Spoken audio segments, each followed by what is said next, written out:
Hello दोस्तों, कैसे हो आप लोग। स्वागत है आपका आपके चैनल प्रदीप डेटा में। दोस्तों आज हम लोग यहाँ पर देखने वाले हैं एक बार फिर से डीएलएड प्रथम सेमेस्टर का मॉडल पेपर नंबर 3। जैसा कि आपको पता ही है कि यहाँ पर हम लोग लगातार मॉडल पेपर को सॉल्व कर रहे हैं और यहाँ पे आज हम लोग एक बार फिर से देखने वाले हैं साइंस का मॉडल पेपर नंबर 3। यहाँ पर मैं आपको बता दूं कि अभी तक हम लोग सॉल्व पेपर देख रहे थे, लेकिन अब हम लोग यहाँ पर अनसॉल्व पेपर की तरफ बढ़ने वाले हैं। सॉल्व के बाद यहाँ पे आपका अनसॉल्व पेपर स्टार्ट हो चुका है। अगर आप सारे पेपर को ईमानदारी के साथ सॉल्व करते हो तो कहीं ना कहीं आपका 18 प्रश्न है।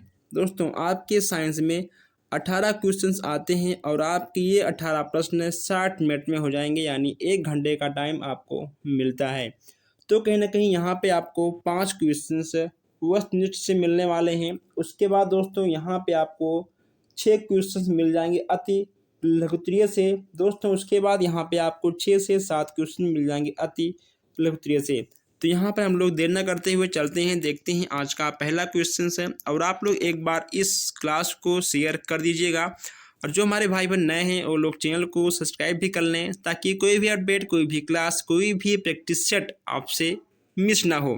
तो यहाँ पर हम लोग चलते हैं, देखते हैं आज का पहला क्वेश्चन। यहाँ पे आपको सबसे पहले दिख रहा है बीटीसी मॉडल पेपर आगामी वर्ष तृतीय सेमेस्टर विज्ञान।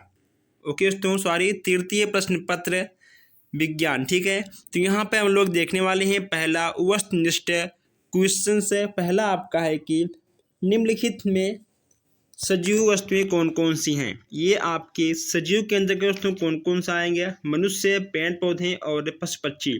अगर बात करें सजीव की, तो जो चीज़ें सांस लेती हैं, जिनमें प्रजनन होता है दोस्तों, जो कुछ ना कुछ एक्टिविटीज़ करती हैं, ये सब आपके सजीव के अंतर्गत आएंगे।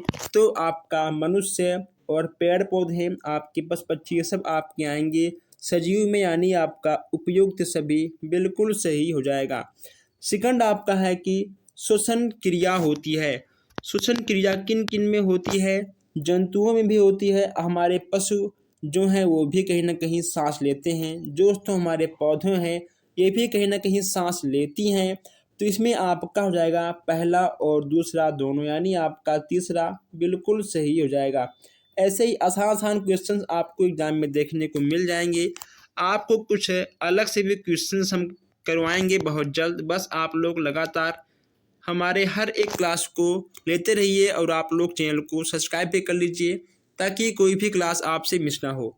जस्ट यहाँ पे आपका है कि समय का मात्रक क्या होता है। देखिए, अगर हम समय की मात्रक की बात करें तो सबसे पहले आपका आएगा सेकंड, ठीक है दोस्तों। सेकंड से आपका बनता है मिनट, मिनट के बाद फिर आपका बनता है घंटा, घंटे के बाद दोस्तों, ठीक है, फिर आपका बनता है एक अच्छा खासा समय। तो कहीं ना कहीं अगर हम बात करें समय की मात्रक की, इसमें आपका हो जाएगा सेकंड, ठीक है।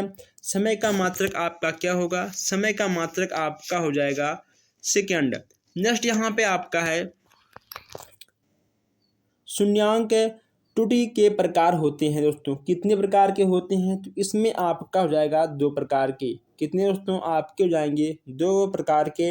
अब यहाँ पे आपको बताना है कि इन चारों में से आपका तत्व कौन सा है। तत्व आपके कौन से हैं? वायु, जल, ऑक्सीजन और मिट्टी। ये आपके चारों में से आपके तत्व के अंतर्गत कौन कौन से आएंगे? दोस्तों आपका ऑक्सीजन एक प्रकार का तत्व है, ठीक है। ऑक्सीजन आपका बिल्कुल सही हो जाएगा, यानी आपका दूसरा बिल्कुल सही हो जाएगा। अब आप लोग इसी बात पर एक बार वीडियो को लाइक करिए, प्लस शेयर भी कर दीजिए। अगर आप नए हो तो आप एक बार चैनल को सब्सक्राइब भी कर लीजिए। अब दोस्तों यहाँ पर हम देखते हैं कि क्वेश्चन नंबर 6 अति लघुत्तरीय प्रश्न की ओर चलते हैं हम लोग। यहाँ पे आपसे कहा गया है कि सजीव वस्तुएं कौन कौन सी होती हैं। दोस्तों आपको यहाँ पे लिखना है सजीव वस्तुओं के बारे में। यह क्वेश्चन आपका 1 नंबर में आएगा। अगर दोस्तों हम लोग यहाँ पर सजीव वस्तुओं की बात करें तो वे वस्तुएं जिनमें जीवन का संचार होता है, वे हमारे सजीव वस्तुएं कहलाती हैं। हम यहाँ पर आपको प्रश्न दिखा रहे हैं और उत्तर हम बोल रहे हैं, आप लोग उत्तर को भी नोट कर लीजिएगा। सजीव वस्तु क्या होती हैं? वे वस्तुएं जिनमें जीवन का संचार होता है, वे हमारे सजीव वस्तुएं कहलाती हैं। नेक्स्ट यहाँ पे आपका है कि कठोर साबुन किससे बनता है दोस्तों? कठोर साबुन किससे बनता है? अब आपका कठोर साबुन क्या होता है? जिस साबुन से हम लोग कपड़े को धुलते हैं वे हमारे कठोर साबुन के अंतर्गत आएंगे। आप लोग कमेंट करिए कि आखिर साबुन कितने प्रकार के होते हैं, ठीक है? साबुन कितने प्रकार के होते हैं आप कमेंट करिए। अगर आपको नहीं मालूम है तो आपको हम कमेंट बॉक्स में बताएंगे, अगर आप कमेंट करोगे तब, ठीक है? वरना कोई बात नहीं। कठोर साबुन का निर्माण किससे होता है? तो आपने एक नाम सुना होगा, ठीक है, कास्टिक सोडा। ओके दोस्तों, कास्टिक सोडा से ही हमारा कठोर साबुन का निर्माण होता है। किससे होता है? आपका हो जाएगा कास्टिक सोडा, इसी से कठोर साबुन का निर्माण होता है। नेक्स्ट यहाँ पे आपको देखने को मिल जाएगा, चलिए आगे बढ़ते हैं। नेक्स्ट यहाँ पे आपका है मछलियों में श्वसन कैसे होती है? अब मछलियाँ सांस कैसे लेती हैं ये यहाँ पे आपको बताना है। दोस्तों मछलियाँ गिल्स के द्वारा सांस लेती हैं। किससे सांस लेती हैं दोस्तों? ठीक है, गिल्स के द्वारा। गिल्स के द्वारा ही मछलियाँ सांस लेती हैं। आप फेफड़े, दोस्तों आप गिल्स का नाम अच्छे से याद कर लीजिएगा, ठीक है दोस्तों? गिल्स से ही मछलियाँ सांस लेती हैं। नेक्स्ट यहाँ पे आपका है कि परागण किसे कहते हैं दोस्तों? परागण किसे कहते हैं? यहाँ पे आपको बहुत ही अच्छा क्वेश्चन देखने को मिल गया है। ऐसे क्वेश्चंस आपको बार बार देखने को नहीं मिलेंगे। अब जब यहाँ पर परागण की बात की जा रही है, आप लोग लिखोगे कि देखिए दोस्तों पुंकेसर, ठीक है, पुंकेसर आप लिखिए, पुंकेसर से परागणों, ठीक है दोस्तों, पुंकेसर से परागणों से उसी पौधे तक, उसी पौधों पर पहुंचने की क्रिया को परागण कहते हैं। आप फिर से एक बार सुन लीजिए, पुंकेसर से परागणों, परागणों के उसी पौधे पर पहुंचने की क्रिया को परागण कहते हैं।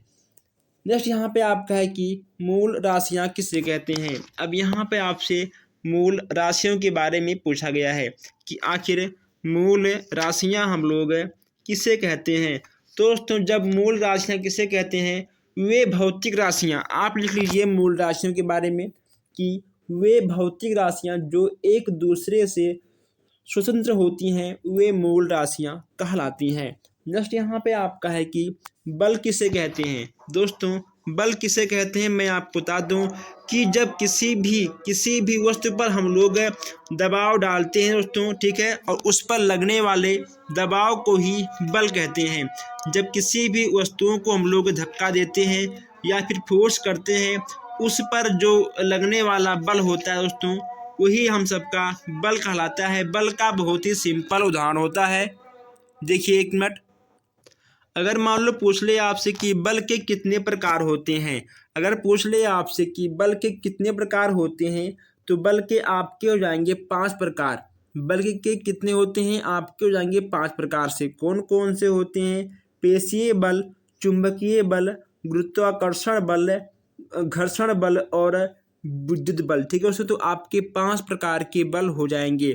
अब यहाँ पर हम देखते हैं अति लघुत्तरीय प्रश्न के अंतर्गत सजीवों के लक्षण यहाँ पे आपको बताना है। तो सजीव के लक्षण आप एक नहीं आप 1000 लिख सकते हो, ठीक है। जैसे सजीवों में संचार होती है, सजीवों में आकृति और आकार निश्चय होता है, सभी सजीव भोजन को ग्रहण करते हैं, सभी सजीव श्वसन क्रिया करते हैं। ओके दोस्तों, एक मिनट, श्वसन क्रिया करते हैं। अब यहाँ पर श्वसन के आप सजीव के बारे में और भी लिख सकते हो। सजीव दोस्तों अपने आगे आने वाले पुष्तों का निर्माण करते हैं, ठीक है दोस्तों, ये भी आप लिख सकते हो। सजीव का जीवन काल निश्चय होता है जबकि निर्जीव का जीवन काल निश्चय नहीं होता है। अब यहाँ पूछा गया कि प्लास्टिक किसे कहते हैं, प्लास्टिक कितने प्रकार के होते हैं। दोस्तों आपको इस क्वेश्चन को नोट ही करना चाहिए, very very most important question आपका है। प्लास्टिक किसे कहते हैं, ये कितने प्रकार के होते हैं। देखिए दोस्तों हम लोग अपने दैनिक जीवन में प्लास्टिक की बने कई वस्तुओं को प्रयोग करते हैं और कई स्थानों पर हम लोग प्रयोग करते हैं, विद्यालय में, घरों में, प्रयोगशाला में। दोस्तों इसके साथ साथ यहाँ पर फर्नीचर में, गेंद में, पैंट में, चप्पल में, वाहनों में, पाइप में, सजावट में दोस्तों हर जगह हम लोग प्लास्टिक का उपयोग करते हैं। प्लास्टिक का आपका फूल भी होता है। और प्लास्टिक आपके कितने प्रकार के होते हैं आप लिख लीजिए कि प्लास्टिक आपके 7 प्रकार के होते हैं। दोस्तों कितने प्रकार के होते हैं? प्लास्टिक आपके 7 प्रकार के होते हैं। नेक्स्ट यहाँ पे आपसे पूछा गया है कि यहाँ पे आपको दिख रहा है कि द्वि निषेचन से आप क्या समझते हैं। दोस्तों एक मिनट, हम इस क्वेश्चन पर आने से पहले यहाँ पर आप लोग देख लीजिए कि अगर पूछ ले आपसे कि परागण कितने प्रकार के होते हैं। दोस्तों परागण कितने प्रकार के होते हैं तो आपका हो जाएगा कि परागण आपके 2 प्रकार के होते हैं। कितने प्रकार के होते हैं? परागण आपके 2 प्रकार के होते हैं। कौन कौन से होते हैं? पहला आपका होगा स्वपरागण और दूसरा आपका होगा पर परागण। ठीक है दोस्तों, स्वपरागण और पर परागण। और दोस्तों इसके भी अलग अलग अंतर होते हैं। ठीक है, अंतर के बारे में हम लोग बाद में बात करेंगे, नहीं तो यह आपका प्रैक्टिस सेट बहुत ही लंबा हो जाएगा। आइए अब देखते हैं 15वां क्वेश्चन यहाँ पर कि द्विनिषेचन से आप क्या समझते हैं। बहुत ही अच्छा क्वेश्चन है। आवृत्त बीजी पौधों के भ्रूणकोश में एक अंडकोशिका तथा 2 ध्रुवीय केंद्रक में पाए जाते हैं और पराग नलिका में 2 नरयुक्त पाए जाते हैं। दोस्तों अगर आप इतना लिख दोगे तो आपको 1 नंबर मिल जाएगा। दोस्तों हालांकि इसके कई सूत्र हैं, इसके बहुत ही लंबा जाएगा, लेकिन उसके केवल आपको इतना ही लिखना है और आपको नंबर मिल जाएगा। नेक्स्ट यहाँ पे आपका है कि सदिश और अदिश राशि का परिभाषा यहाँ पे आपको देना है। दोस्तों ये ऐसे क्वेश्चंस आपके एग्जाम में जरूर आ जाते हैं और ये ऐसे क्वेश्चंस अक्सर आपके एग्जाम में आते हैं। इसके बिना आपका पेपर बनता ही नहीं है, इसलिए आपको इन सारे क्वेश्चंस को नोट करते हुए आगे बढ़ना है। और अगर आपको किसी भी क्वेश्चन में कोई भी डाउट होता है तो आप बेशक हमसे कमेंट बॉक्स में पूछ सकते हैं। और अगर आप नए हो तो आप इससे पहले चैनल को सब्सक्राइब कर लीजिए ताकि आगे आने वाले मॉडल पेपर आपसे मिस ना हो। आप हर मॉडल पेपर को देखते हुए समझते हुए आगे बढ़ते रहिएगा। दोस्तों आज हम यहाँ पर बात कर रहे थे अदिश और शेष राशि के अंतर के बारे में। इस पर हम 3 बार बात कर चुके हैं, एक बार फिर से आप देख लीजिए। पहले हम यहाँ बात करते हैं अदिश राशि के बारे में। वे राशियाँ जिनमें परिणाम के साथ दिशा भी होती हैं वे हमारे अदिश राशियाँ कहलाती हैं, जैसे विस्थापन वेग, त्वरण बल, वेग, संवेग, आवेग। ठीक है, अब यहाँ हम बात करते हैं अदिश राशि के अंतर्गत वे राशियाँ जिनमें परिणाम होता है लेकिन दिशा नहीं होता है। ठीक है दोस्तों, वे हमारे अदिश राशि कहलाती हैं, जैसे एग्जाम्पल द्रव्यमान, समय, कार्य, ऊर्जा आदि। अब यहाँ हम बात करते हैं मिश्रित दोस्तों मिश्रण तथा यौगिक में क्या क्या अंतर है। ठीक है दोस्तों, कभी कभी यहाँ पर आपसे अंतर के भी बारे में पूछ लेगा। दोस्तों देखिए मैं आपको बता दूं कि जो क्वेश्चंस आपके एग्जाम में पूछे जाते हैं आपको हर क्वेश्चंस को अच्छे से समझकर तभी लिखना होगा, क्योंकि कुछ प्रश्न आपको ऐसे बुझाते हैं जो कि आपको आता हुआ भी प्रश्न आपके दिमाग से उड़ जाता है और फिर आप उसे नहीं लिख पाते हो। चलिए आगे बढ़ते हैं हम लोग। अब आपको 2 से 3 पॉइंट में ही लिखना होगा।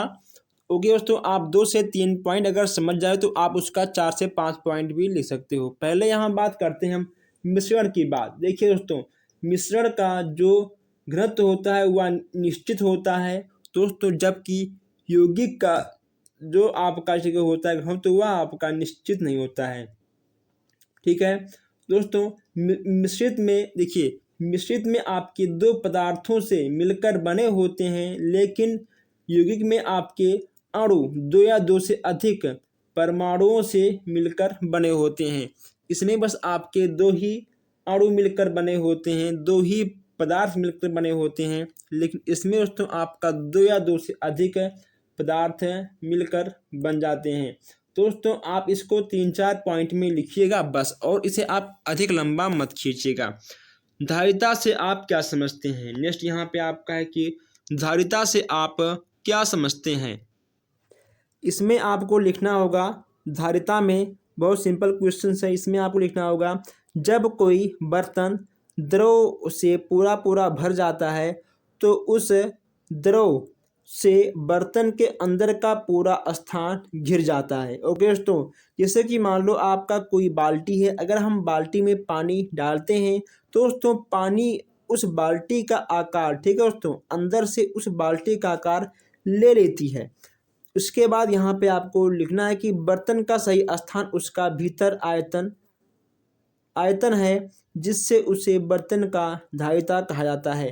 दोस्तों सिंपल सी बात यह है कि दोस्तों ठीक है, मान लो ये आपका कोई, ठीक है, बर्तन है, ये दोस्तों ठीक है आपका कोई बर्तन है, और अगर मान लो हम इस बर्तन में हम लोग, ठीक है दोस्तों, अगर हम इस बर्तन में पानी भरते हैं तो कहीं ना कहीं बर्तन का आकार, ओके दोस्तों, अंदर से पानी बर्तन का आकार ले लेगा, वही आपका धारिता कहलाता है। ठीक है दोस्तों, तो ऐसे क्वेश्चन आपको समझकर लिखना होगा ताकि कोई भी मिस्टेक ना हो और आपको फुल में फुल नंबर दिया जाए। तो दोस्तों बस आज के लिए इतना ही, हम मिलते हैं फिर आपसे नेक्स्ट क्लास में। आप लोग एक बार इस क्लास को जरूर शेयर करिएगा। धन्यवाद।